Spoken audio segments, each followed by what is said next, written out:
कल मैंने एक नफरत भरे कार्यक्रम सुदर्शन न्यूज के बिंदास बोल, जिसके जरिए यूपीएससी यानी सिविल सर्विसेज का अपमान किया जा रहा था, जिसके जरिए नफरत फैलाने का एक षड्यंत्र है, उसको लेकर के मैंने अपने संवैधानिक अख्तियार को अपनाते हुए आर्टिकल 19 का पालन करते हुए मैंने प्रकाश जावड़ेकर को एक पत्र लिखा, जो मेरा संवैधानिक अधिकार है। उसके बाद से लगातार मेरे ट्वीट को उठा करके और उस ट्वीट से वो लेटर को लेकर के उल्टा सीधा बातें तमाम ट्रोलिंग एजेंसी लगा करके मेरे खिलाफ सुरेश चौहान के ने षड्यंत्र रचकर झूठ इल्जाम लगाया कि हमारे लोग ऐसा कर रहे हैं, फोन पे धमकी दे रहे हैं। अरे हमने वो किया जो मेरा अधिकार है, और भारत के अमन और भाईचारे को बचाने के लिए हम जो भी संवैधानिक संघर्ष होगा, पीस पार्टी वो करने के लिए हमेशा तत्पर है। क्योंकि डॉक्टर अयूब साहब का जो मिशन है, पीस पार्टी का जो मिशन है, वो ये है कि भारत के अंदर भाईचारा, अमन, शांति कायम रहे और सबको न्याय मिले। इसके लिए हम प्रयासरत हैं। अगर कोई सिविल सर्विसेज में पास होता है, वो अपनी मेहनत से पास होता है, लेकिन याद रख लीजिए, हम तुम लोगों से डरने वाले नहीं हैं। हमारे तमाम साथी, हम सब मिलकर हर तरह के संवैधानिक संघर्ष के लिए तत्पर हैं। ये हम जिम्मेदारी से कहते हैं, इस बात की हम जिम्मेदारी लेते हैं कि हम हर तरह के संवैधानिक संघर्ष को जारी रखेंगे। तुम कितना भी ट्रोल आर्मी लगा करके हमारे उस लेटर को, जो हमने भारत सरकार के मिनिस्टर साहब को लिखा, प्रकाश जावड़ेकर को, उसको तुम धमकी कहते हो। अगर हम कल कोर्ट जाएंगे तो उसको भी धमकी कहोगे। ये कौन सी बात है? हमने उसमें यही कहा कि ये व्यक्ति समाज में नफरत घोल रहा है और सिविल सर्विसेज का अपमान कर रहा है, भारत के शांति और अमन वाले माहौल को खराब कर रहा है, गंगा जमुनी तहजीब को, और लफ्ज जिहाद का कुछ लोग दुरुपयोग कर रहे हैं। गलत तरीके से चैनल्स पे चलाया जाता है। जिहाद मुकद्दस अल्फाज है। जिहाद का मतलब स्ट्रगल फॉर जस्टिस, पीस और फॉर ट्रूथ है, जिसको गलत तरीके से पेश किया जाता है। ये कभी लव जिहाद के नाम पर, कभी यूपीएससी जिहाद के, क्या ड्रामा सब चीज बना करके रखा। उसको लेकर के हम संवैधानिक लड़ाई लड़ रहे हैं और हम लड़ेंगे।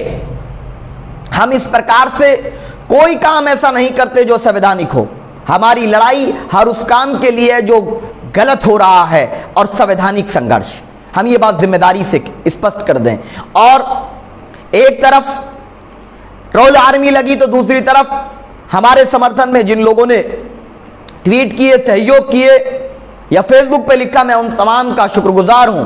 आपका समर्थन, आपका सहयोग, आपकी दुआएं रहेंगी तो हम भारत के भाईचारे को खराब होने से बचाने के लिए, नफरत को फैलने से रोकने के लिए हर तरह का कानूनी संवैधानिक रास्ता हम सब मिलकर अपनाएंगे, और ऐसे नफरतबाजों को हम लोग जरूर आईना दिखाएंगे। और मुझे अफसोस होता है कि कैसे इंफॉर्मेशन एंड ब्रॉडकास्टिंग मिनिस्ट्री कैसे अलाउ कर देती है। पहले वॉच तो कर लेते, बोले हमारे पास नॉर्म्स नहीं है। इसका मतलब पहले कुछ भी चला दीजिए, बाद में आप रोक लगा रहे, क्या फायदा?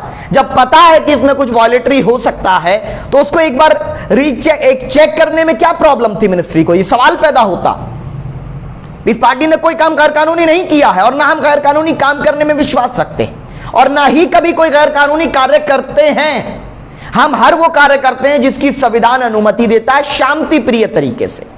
क्योंकि भारत के अंदर दलित का बेटा, किसान का बेटा, गुज्जर का बेटा, कोरी का बेटा, अति पिछड़ी जाति का बेटा, एसटी एससी के बेटे, अल्पसंख्यकों के बेटे, बच्चे अपनी जीवन को परेशानी में डालकर, भूखे रह करके, दूर जाकर के कोचिंग करके सिविल सर्विसेज की तैयारी करते हैं, और तब जाकर वो आईएएस पीसीएस बनते हैं। अगर कोई उनका अपमान करेगा तो ये हमारे लिए बहुत ही निंदनीय होगा। हमें उसके लिए खड़ा होना होगा। मैं तमाम राजनीतिक पार्टियों से भी कहूंगा, आज पीस पार्टी तो इस लड़ाई को संवैधानिक तरीके से हमने एक मुहिम को शुरू किया है कि देखिए, अमन की बात करने वालों का सहयोग दीजिए, लेकिन जो लोग नफरत फैला रहे हैं, जो भारत के भाईचारे को नष्ट करना चाहते हैं, उनके खिलाफ संवैधानिक संघर्ष होना चाहिए। और उसके लेकर हम लोग लीगल व्यूज पर भी बात कर रहे हैं।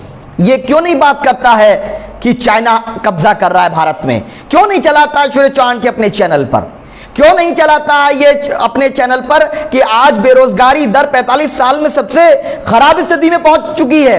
क्यों नहीं चलाता है ये चैनल, ये रिपब्लिक चैनल, ये जितने भी चैनल है, ये क्यों नहीं चलाते हैं कि चाइना कब्जा कर रहा है, बेरोजगारी दर बढ़ रही है?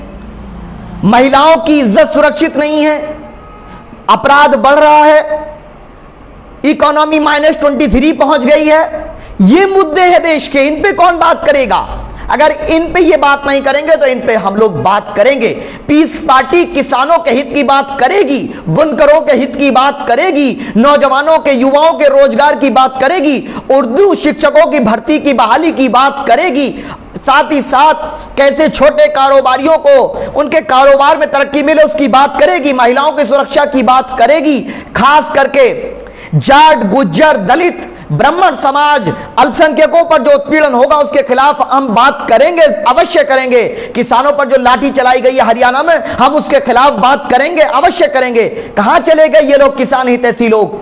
हमारे जाट भाई, खास करके जाट गुज्जर समाज किसानों का नेतृत्व करता आया है, उन पे लाठियां बांधी जाती हैं। ये कौन सा देश बना रहे हैं जहां अन्नदाता सुरक्षित नहीं है?